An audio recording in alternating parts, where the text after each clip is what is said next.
And hello once again.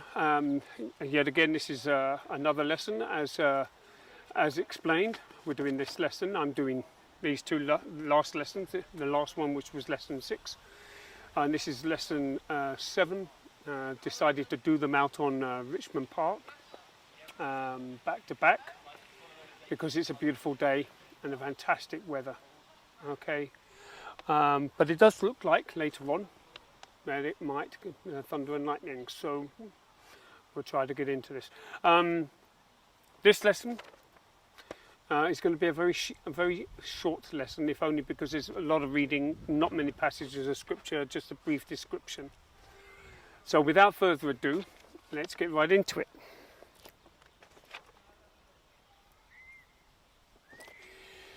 Lesson number 7. Lesson number 7. The books of the Brit Chadash, or Brit Chadash.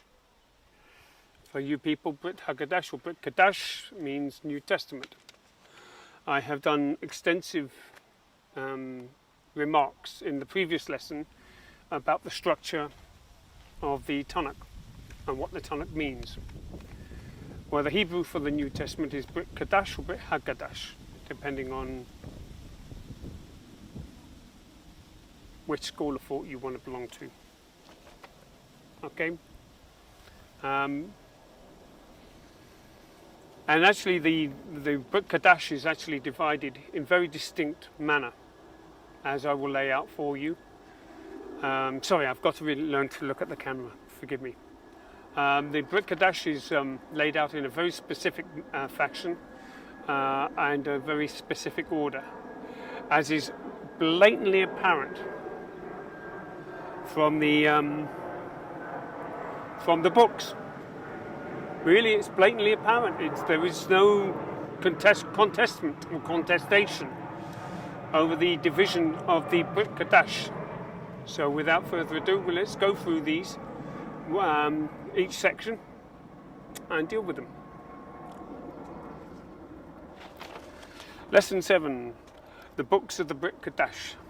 Part 1, Lesson 7. The first four books, Matthew, Mark, Luke and John, bear the name of their authors. Each of these books set forth earthly events connected with the life and ministry of Yeshua. Some tell things the others did not. Some give more detailed accounts of various events than did the others, and in some events a perfect parallel, even sometimes a word-for-word agreement is set forth in the records. Suffices to say that they were all written by divine guidance and are therefore authoritative and free from error and contradiction. I've often referred to Matthew, Mark, Luke and John as the life and times of Yeshua, because that's what they are. It's a narrative of his life, his birth, his ministry, and ultimately his atoning sacrifice on the stores outside the city walls of Jerusalem.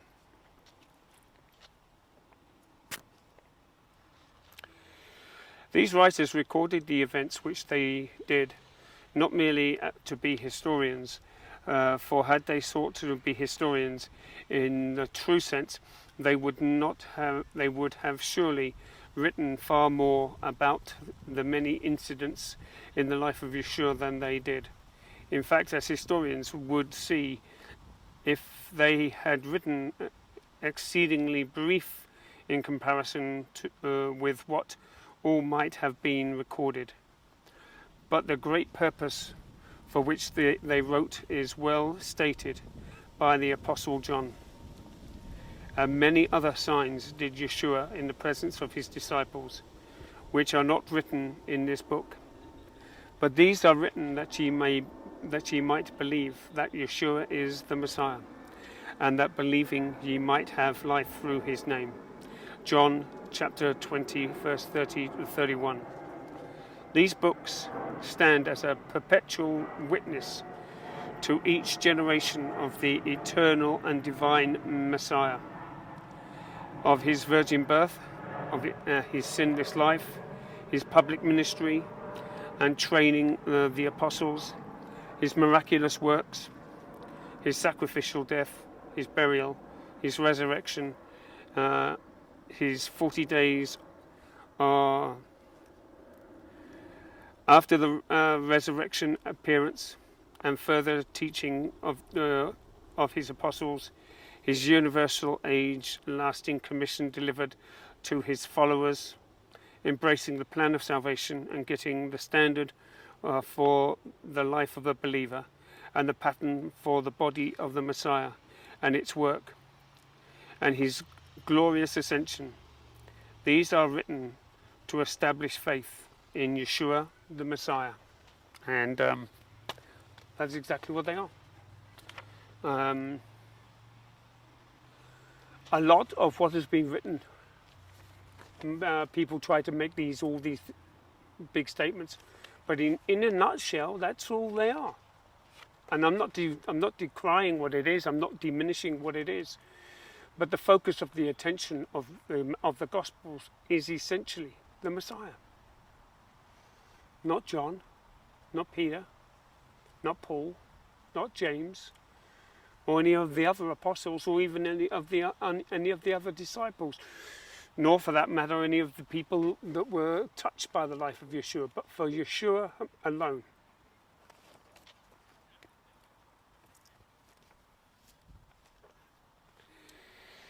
John chapter 20 verse 30 to 31. And many other signs did Jesus in the presence of his disciples, which are not written in this book, but these are written that you might believe that Jesus is the Christ, the Son of the living, the Son of God, and that believing you might have life through his name. Part 2, Lesson 7, the Book of Acts.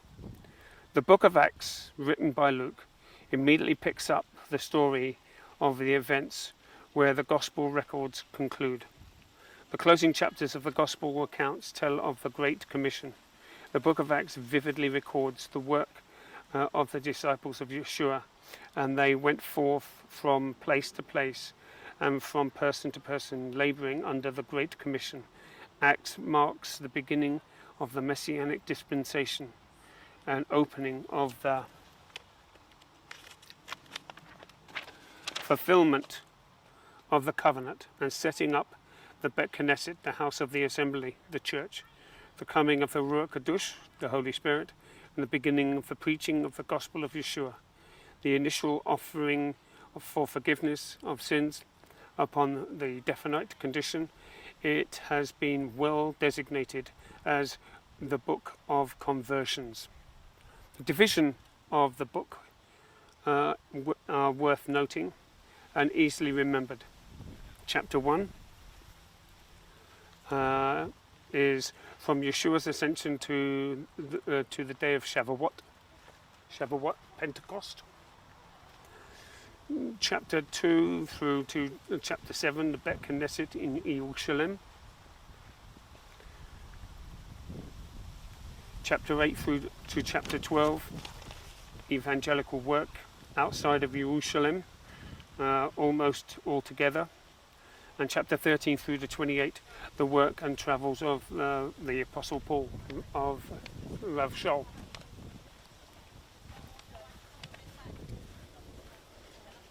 Sorry, I have a lot of people walking by, so I'm just letting them walk by so that we can have a peaceful, may they be richly blessed. It's a lovely day. Part 3, Lesson 7. The epistles. An epistle is a letter. All the 22 books following the Book of Acts are epistles. They are written by inspired penmen to Messianic believers, to various congregations. Sometimes the last book of the Brit Chadash, the Revelation, is not listed with the epistles, but it too was written as a letter, it being sent to the 7 Bet Knessets, or 7 churches in Asia Minor. Therefore, we have listed it properly as one of the Brit Chadash epistles, considering that Paul is the author of Hebrews letter, which is generally accepted the most likely. There are 5 writers of the Brit Chadash epistles: Paul, James, Peter, John and Jude. The Apostle Paul, A, who's addressed to a particular congregation. Those epistles are the epistles to Romans, Corinthians, Galatians, Ephesians, Philippians, Colossians and Thessalonians. These epistles dealt with local problems that needed solving, and they gave further instruction to various congregations, both with regards to duty and promise.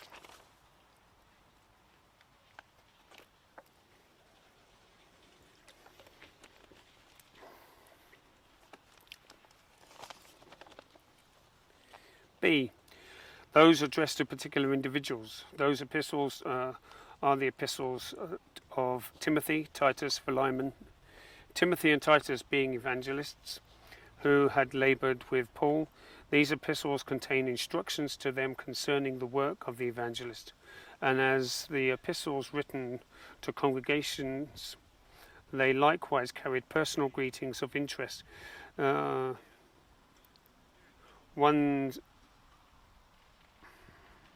Onesimus was a slave who had run away from his master. Philemon, having become a Bible believer and messianic, he is sent back to his master by Paul. This letter to Philemon is an intercession by Paul on behalf of Onesimus, that he be received back. C, the Epistle of Hebrews bears no formal salutation because of this, and because of its content. It is considered a general letter to Hebrew messianics. It contains discussions of the covenant, the priesthood, etc., setting forth the superiority of Yeshua to all other messengers, and his covenant and priesthood as superior to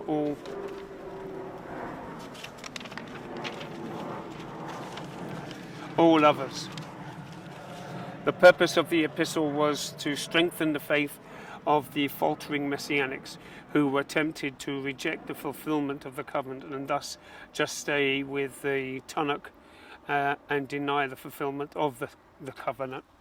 And I say that, and I'm going to say this as to make a point and a distinction. When I first became a Bible believer, I was taught by my minister, and quite rightly I believe, that the way to describe the Old and the New Testament, the Tanakh and the Brit Chadash, was that the Tanakh was the Brit Chadash concealed and the Brit Chadash was the Tanakh revealed. In essence, what was concealed in the Tanakh was the coming of the Messiah. And this is important to make a note on this, because virtually all of the Tanakh,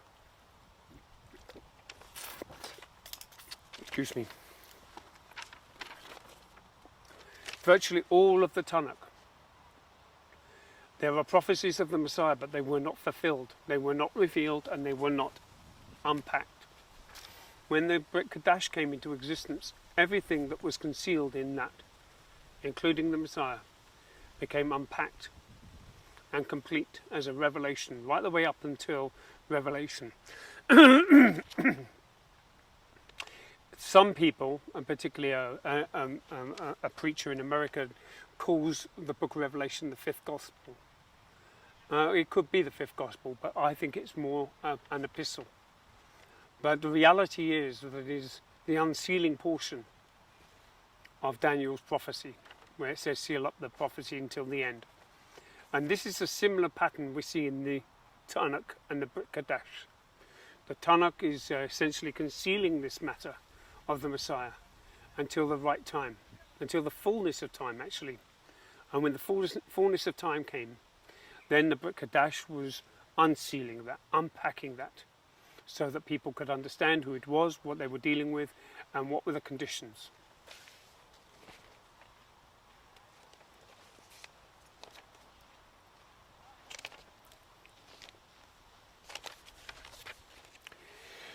The epistles of James, 1, 2 Peter, 1, 2 and 3 John and Jude are devoted primarily to needed instruction in practical biblical living.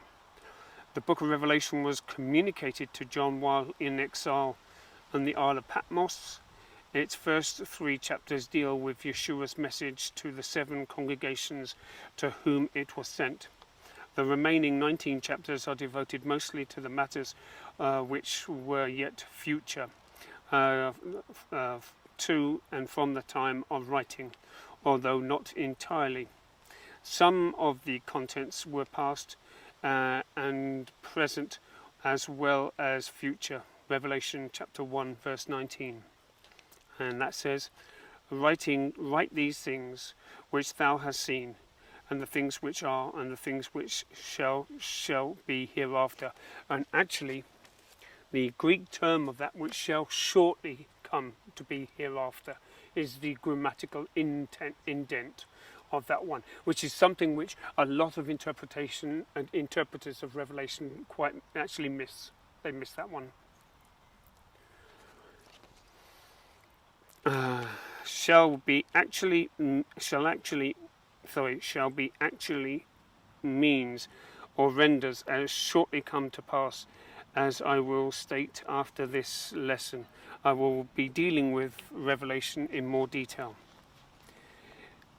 If we would understand the word of truth, we must learn to handle it right or rightly divide it. General knowledge of each of these books will prove beneficial to our understanding of the Holy Scriptures. Please take into note at John chapter 20 verse 30 to 31 and 2 Timothy chapter 2 verse 15, and regard well the books of the Brit Chadash in their correct order. John chapter 20 verse 30 to 31. And many other signs did Jesus in the presence of his disciples, which are not written in this book, but these are written that ye might believe that Jesus is the Christ, the Son of God, and that believing ye might have life through his name. 2 Timothy chapter 2 verse 15. A study will show thyself, study to show thyself approved unto God. A workman need not be ashamed, rightly dividing the word of truth. Number 3, and this is the final part, the book of Revelation. I have left this section because I will be doing a complete layout on the book of Revelation in a later study. That's lesson 7. It's a very cheap, not cheap, forgive me. It's a very